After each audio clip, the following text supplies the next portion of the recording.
Vampires arrived in the United States with the first European settlers and followed the general population shifts of Americans in the early days of the country. During this time, fighting vampires was a task left to individual bounty hunters and local militias known as the Vampire National Guard. As the country grew and became increasingly urbanized, a more ambitious vampire abatement program became necessary. The Copper Creek Siege of 1855, in which vampires took over an entire California mining town, underscored the country's need for an organized, well-trained force to combat the growing plague.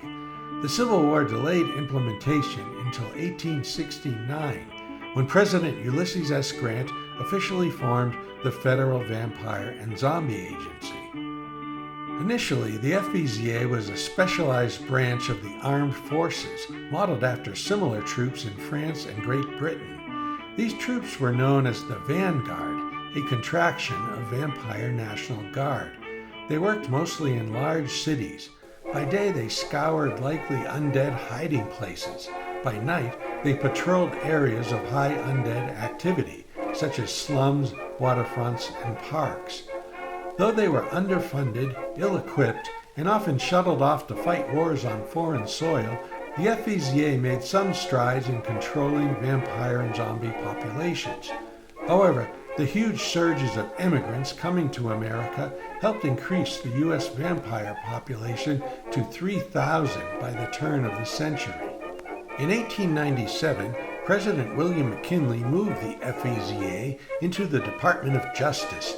The agency was split into two groups, a scientific team in Washington and a military unit with bases all over the United States.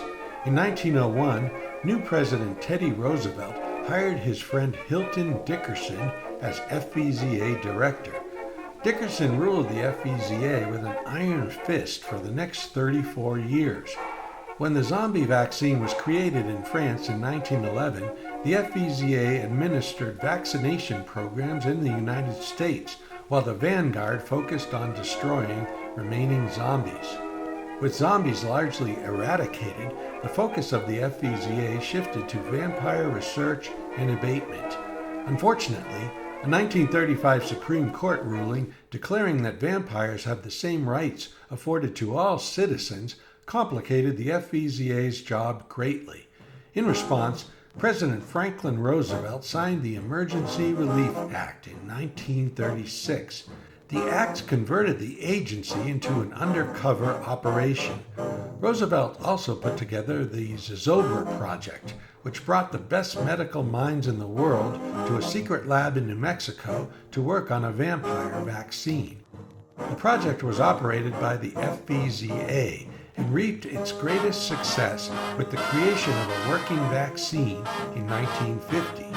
After 1950, the FVZA shifted to identification and destruction of remaining vampire populations. Despite exhaustive training and rigorous safety practices, more than 300 FVZA agents lost their lives between 1950 and 1960. For the most part, though, the program was a dramatic success. In the 1963 Rose Garden ceremony, President Kennedy declared that the war on vampires had been won. Those FVZA members who developed the vampire vaccine were given the Congressional Medal of Honor. Sadly, President Kennedy's declaration was premature. Over the next 2 decades, vampire packs continued to turn up in isolated regions of the world, and the rush to study vampire blood for human applications had tragic consequences in the Siberian village of Lazo, when a mutant strain of vampirism escaped from a secret lab. Soviet authorities were forced to destroy the town with a nuclear weapon, killing over 750.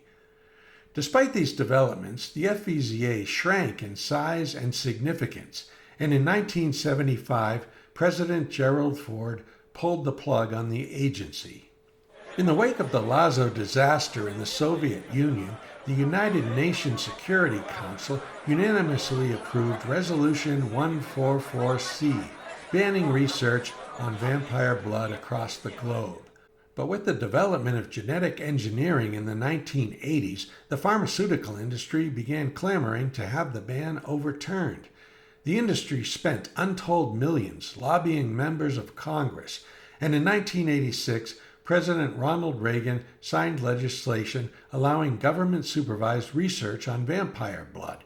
The Santa Rosa Institute, located at Kirtland Air Force Base in Albuquerque, New Mexico, was chosen as the center for this research. Today, 50 years after President Ford terminated the FVZA, vampires and zombies have become staples of popular entertainment. Consequently, misinformation about them has taken root. To counter that, former FVZA director Hugo Pecos launched a website in 2001 that's grown to contain more than 500 pages of information about vampires and zombies. Before he died in 2015, Dr. Pecos warned that there is a significant chance of a reemergence of zombies and vampires in the next 25 years. Now that he and other agency veterans are gone, who will protect us? That's why it's more important than ever to keep alive the memory of the brave men and women who served in the FVZA.